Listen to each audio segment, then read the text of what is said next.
Good morning. Welcome to another episode of Legislative Matters Now with M&M. I'm Morgan Spicer, Special Projects Coordinator with the ARC of the Mid-Ohio Valley. I'm Melissa Southall, Self-Advocate Coordinator with People First and the ARC of the Mid-Ohio Valley. Thanks so much for joining us for another great episode. Before we start, Morgan, could you explain the purpose of this show? Definitely. The purpose of this show is to educate you, the self-advocate, on the important topic of legislative advocacy. Every month, we discuss a piece of legislation that applies to self-advocates and help you understand the topic and why it's so important. We also, when time allows, speak to a self-advocate in our Advocate in Action segment as they talk about how they're using their self-advocacy skills to benefit their lives or the lives around them in their community. We do this by having a guest speaker on the topic. We hope by doing this you will better understand that topic so it is less complicated. This month's guest will be joining us in just a few moments, but let's get the show started with Who You Gonna Call. Today on Who You Gonna Call, the West Virginia legislature is made up of two groups, the House of Delegates and the West Virginia State Senate. We want to know the difference. So who are you going to call? Your city council member, calling your state House of Delegates member or state senator, your U.S. senator or U.S. Congress members, or a state agency that specializes in what you're looking to find out. All right, Melissa, what do you think? A, your city council member, B, C, or D? B. Okay, B. All right, Morgan, what do you think? I think it is B. Final answer, Melissa? Final answer, B. Final answer, Morgan? Final answer. All right, let's see what the answer is. You are correct. The West Virginia House of Delegates is composed of 100 members from 67 delegate districts throughout the state, and delegates serve a 2-year term with all of the seats in the House up for election every 2 years. Representing 17 senatorial districts, the Senate is comprised of 34 members, and senators serve 4-year terms with half of those seats up for election every 2 years. Great job. Better explain this, today's guest will be talking about the differences between the West Virginia House of Delegates and State Senate. Today's guest is West Virginia House of Delegates member John Kelly. He was a member of the Parkersburg City Council and served numerous years on that board. He was then elected to the West Virginia House of Delegates in 2014 and is now running for State Senate in this year's election. Thank you so much for joining us, Delegate Kelly, and welcome to the show. Thank you. So, Melissa, we'll let you get the first question started. So, Delegate Kelly, tell us a little bit about yourself. Well, I've been married to the same woman for 52 years. My wife, Rebecca, and I have 2 children, John Jr. and Betsy Jane. We have 6 grandchildren. We have Brendan, Brianna, Bella, Briley, John III, and Willow. And our grandchildren range from the age of 20 to 3. So you're running for State Senate. What are some differences between the House of Delegates and the Senate? That's a really good question. The biggest difference between the two houses would be the number of years of a term. The West Virginia House of Delegates serves a 2-year term, while members of the State Senate serve a 4-year term. There are 100 members in 100 single delegate districts within the House of Delegates. There are 17 Senate districts, and each district has 2 Senate members. And those 2 Senate members run on staggered 2-year terms. What motivated you to run for State Senate? Well, as you're aware, every 10 years the United States Constitution requires that we go back and have a census. And once that census is done, we have to go back and look at all of the districts from all of the House of Delegates districts and all of the State Senate districts, and we have to redistrict those areas of the state. So each district has in close proximity to the same number of residents that those delegates and senators would serve. So, as a member of the West Virginia House of Delegates, my district this year, which had been a 3-delegate district, was redistricted, and we were divided in. My district was divided into 3 districts, and as it turned out, I had to run against another member of the House of Delegates, so there would be an incumbent running against an incumbent. The delegate that I would have had to run against is also the vice chairman of the House Finance Committee, and that's a very important part, or a very important position to have within our community. And I didn't want to be the individual that was responsible for taking that delegate out of that seat and removing that office as a Wood County office. So after a lot of consideration, I decided to run for the Senate. I had some issues with the Senate last year over running some bills. We had some pretty important bills that needed to be run, and the Senate didn't run them. And if I move to the Senate this year, there's a good possibility that we can get those bills brought back into life and very possibly get those bills run and passed and sent back to the House for their approval as well. Perfect. So what are some bills here in West Virginia, like issues that you're passionate about? Well, you know, I'm the vice chairman currently. I'm the vice chairman of the House Energy and Manufacturing Committee, and that's an issue that I've been passionate about ever since I went to the House of Delegates. You know, energy is one of the areas that brings quite a considerable number of jobs to both this area of the state, but really all over the state. You know, we have some of the largest natural gas fields in the nation. We also have coal. I've also worked on some solar energy projects and some wind projects. We've done some work on hydroelectric, and this year, both the House and Senate, we passed a bill that would again allow nuclear energy to be developed in the state of West Virginia. Thank you. With this being a voting season, why is it so important for self-advocates to vote? It's important not only for self-advocates to vote, it's important for everybody to vote.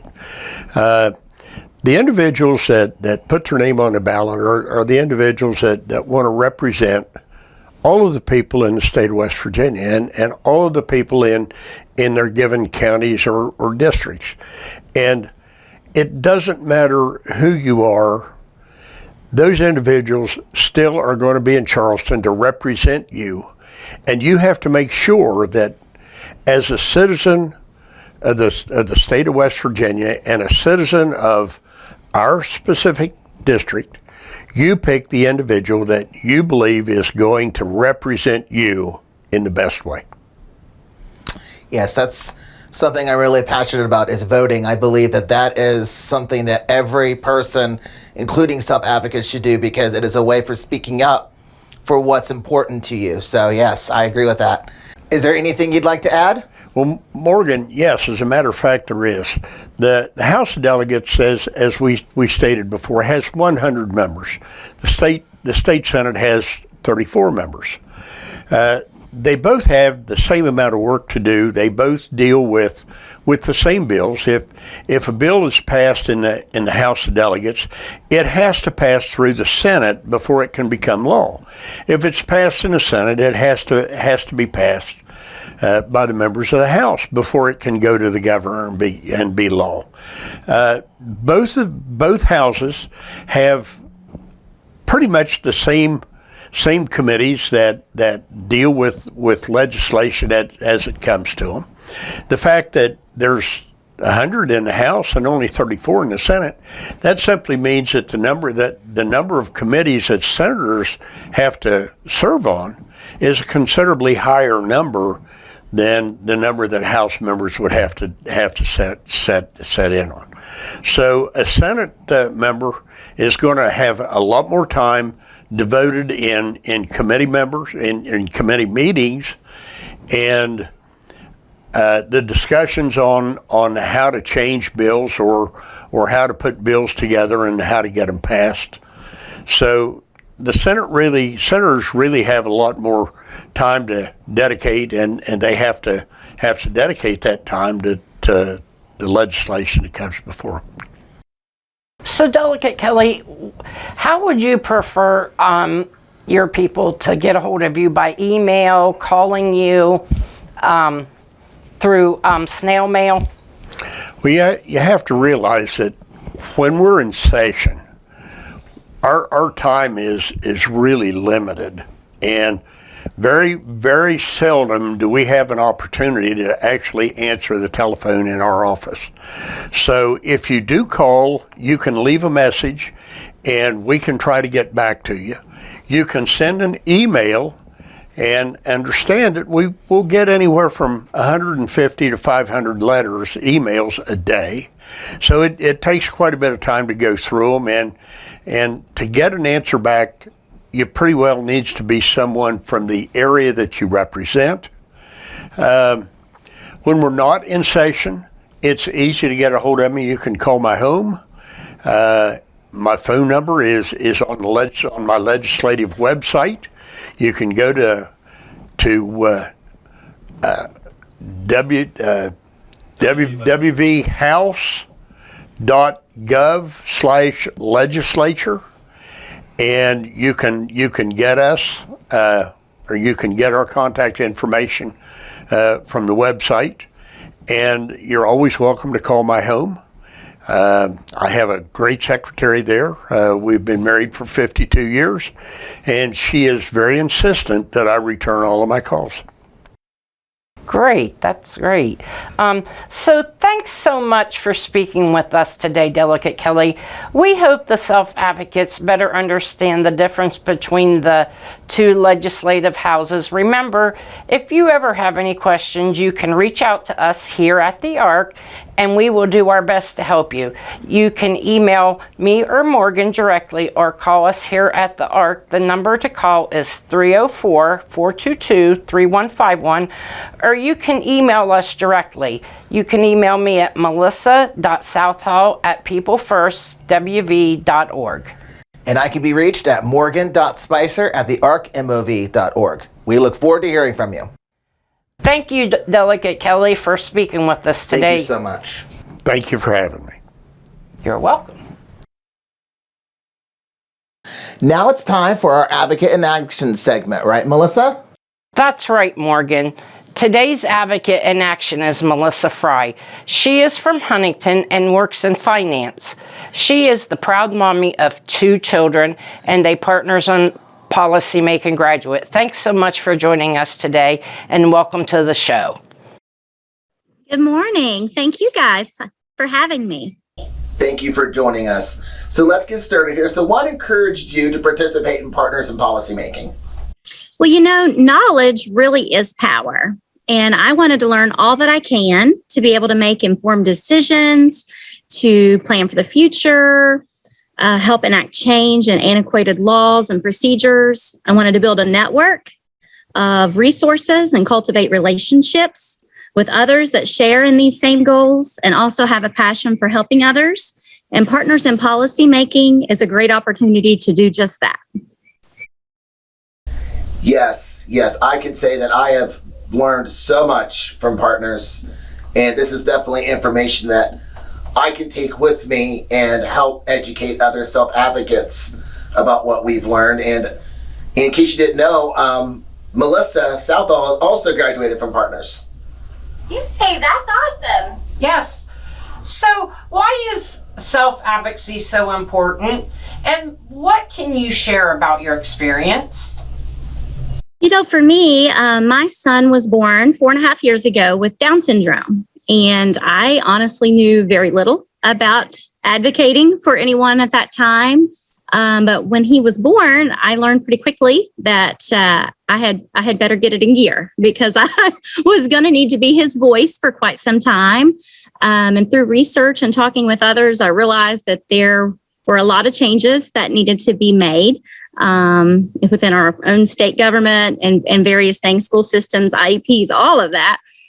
So although he's still quite small, it's important to me because my goal is to give him the best life that he can possibly live. So I feel a real responsibility to be his voice and to try to help not only him, but others as well throughout the state. Get them started early on self-advocacy. That's the way to go. That's right. So when self-advocating for your children, what are some resources you have used to help them get the life they deserve? Sure. When Riker was born, we were immediately referred to the West Virginia Birth to 3 services for his therapy and developmental needs. Those individuals became like family to us. They're still treasured friends, even though he's aged out and moved on. I probably could never say enough good things about that group. He received occupational therapy, physical therapy, speech therapy, all of that. And it came to the home. And even during COVID, we still carried on through Zoom therapy sessions. So they were still able to provide me with tips, assess him via Zoom, and to keep those things going so that I could work with him physically at home throughout the rest of the week. So I could never say enough good things about the West Virginia Birth to 3 program and the team that we had. Having a child that's medically complex can be quite expensive too. With additional appointments and specialists and insurance deductions and so on.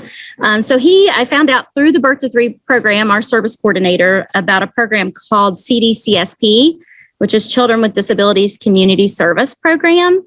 So it was a lifesaver because it provided a medical card to Riker as a secondary source of insurance. And it allowed me to recover financially from the thousands of dollars that I was spending each year on out-of-pocket medical costs for him. So CDCSP was a huge help to us prior to him being old enough to apply and try to get on the wait list for IDD waiver. So last year when he turned, or the year before technically, at the end of the year, he turned 3. So we started the IDD waiver process, got him approved on that. He was on the wait list just for a short period of time, thanks to the wait list being cleared the summer before, which I did work with some other advocates on trying to help push that through as well by contacting our legislators. But he did get IDD waiver and got his slot, and that has improved his quality of life and mine too, because it has provided some much needed respite care services that I really didn't have prior to. So it really has been great for our entire family, honestly. And then for us personally, the Down Syndrome Network of West Virginia has been a great resource for us. They are always providing information, quick to answer any questions I might have or point me in the right direction. And they also provide opportunities for social interaction. So that's important as well for us moms and siblings and the individuals with the disabilities as well. So the Down Syndrome Network of West Virginia has been great for us too. I also can't say enough about Birth to 3 because my youngest son also went through Birth to 3. So can you offer any words of encouragement to self-advocates? Gosh, we just can't be afraid to speak up and use our voices. Sometimes issues feel like they're too big to tackle, but really they aren't, because there's strength in numbers.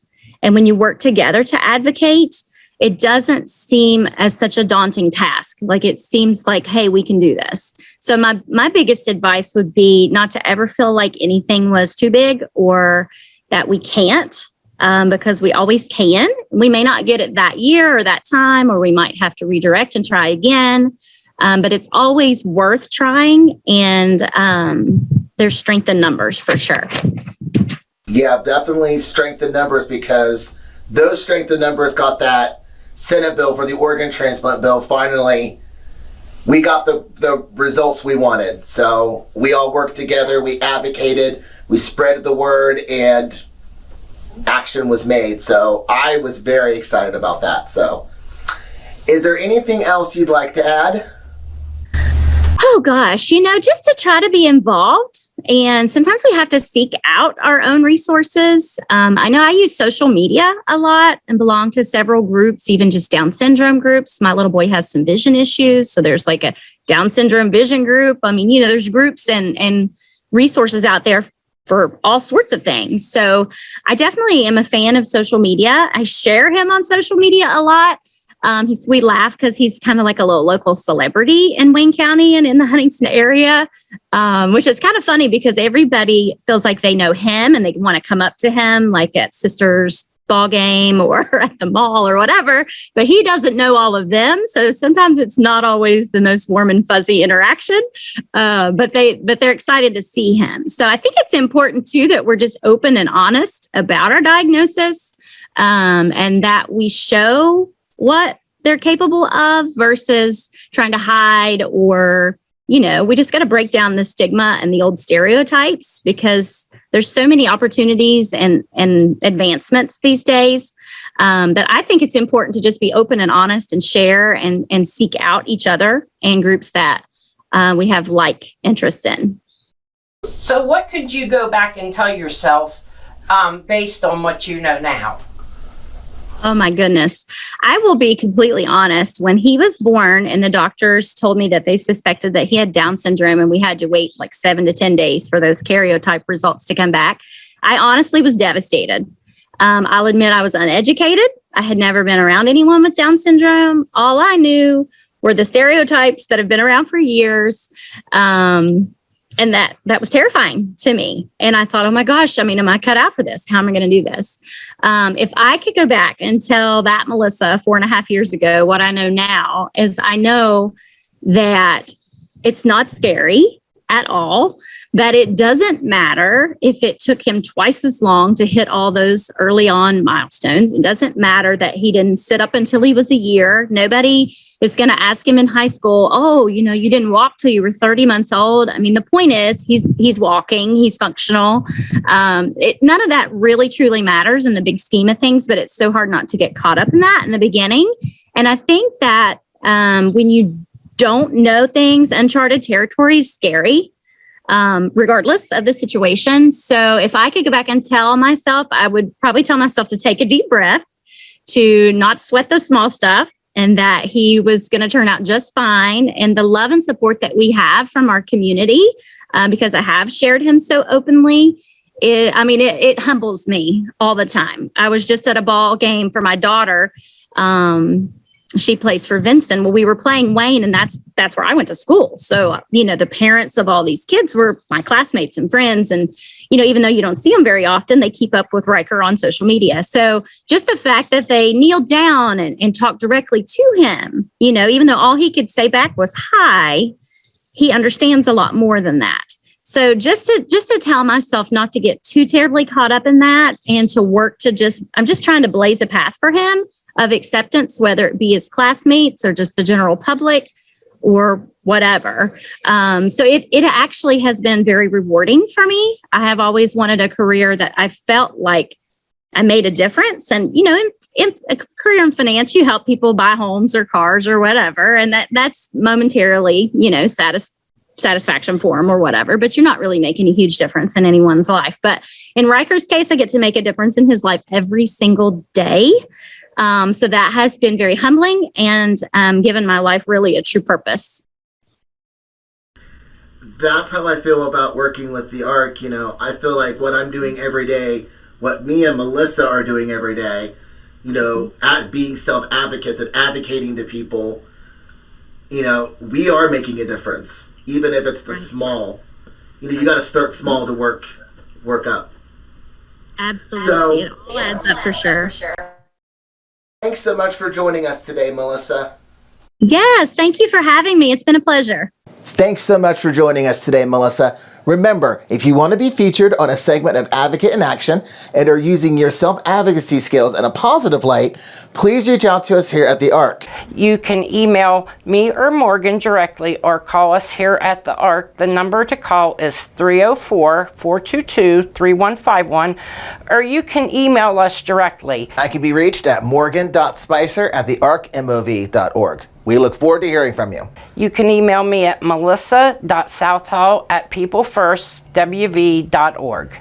We would love to hear from you and potentially have you as a future guest. Unfortunately, Morgan, I think we are out of time for this month's episode. Yes, we are, Melissa. Well, we want to thank West Virginia State Delegate John Kelly, as well as our advocate in action, Melissa Frye, for taking the time to talk to us today. Until next time, remember, advocacy matters. And so do you.